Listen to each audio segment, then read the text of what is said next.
Ego bwarurgo cha saboro kiwa bakisi orosaya rwa kisi gore yechinjira chingia cyo Gwetanga n'EMEBASOKANO yepara abasemi ubu niko bwarurwa n'icyombi ya NTSA Nyanza inse y'oburayi bwayo mu bisabwe icyombi cyo Alan kuno unenchereyemo yo kuyarigania gochengera lituko lyo KOBAINYORA ABASIRETIE OBOGIMA GOETERA EMEBASOKANO yechipara ensengima moyogoyo nigorachiye gokorekana lituko lya Jumapili eikeye gavana gutumanya Wycliffe Orenge buna enchera yemo yo kuyareganya gochikoli chengera lituko lyo Gwetanga n'EMEBASOKANO yebara nabako KOBAINYORA bali basiri obogima bwabo GOETERA EMEBASOKANO yebara bono nige kyombi kya NTSA ense y'oburayi bwaye omu bisomo nene asorosege rwa kisi adanado bayana nirobo semia gochia asaborokiwa ba KMTC akisi. Today we are here at KMTC Kisi campus following an invitation by the school by the campus principal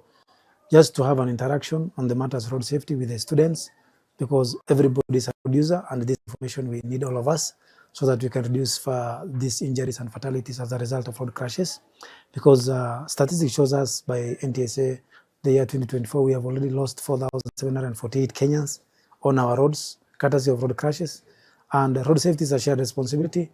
Especially our students are in the category of vulnerable road users, especially the pedestrians, and also the mode of transport most of the time is boda. So we are having some interaction on this, their experience, so that at least they can have responsibility beginning with their lives, because life does not have a reset button, and we need to have always precaution as we use our roads, because these roads belongs to all of us. Bago kuwa na Nensoko TV magega yo basemi obwo nigabora kuwa bwa KMTC bago kero basemi obwo na gwatababuna ningo banyoli gwe chinchira chingia chibotumeki wechibara kwa EMEBASOKANO bunaba eti. I'm very grateful for NTSA people for visiting us.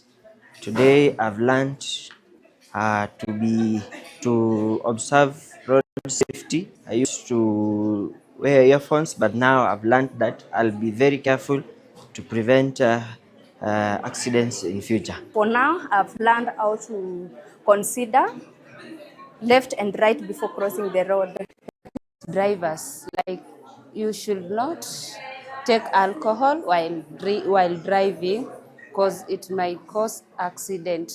You should not overspeed as a driver. Onye nabo ni go motereneri bwe skuru yo ayana kirebuna obasemi obuno bwengencho gotia sabara kigwa ekiagera nabarabwo gotumeka bali chibara. I'm very pleased to have you as guests in our campus. What you have come to do is very important, because our students need road safety, and what they have been taught, I believe we'll be able to assist them so that when they are crossing even the roads, we will not be having cases of many accidents. So thank you for the information, and we invite you to come, because we will be having other trainings.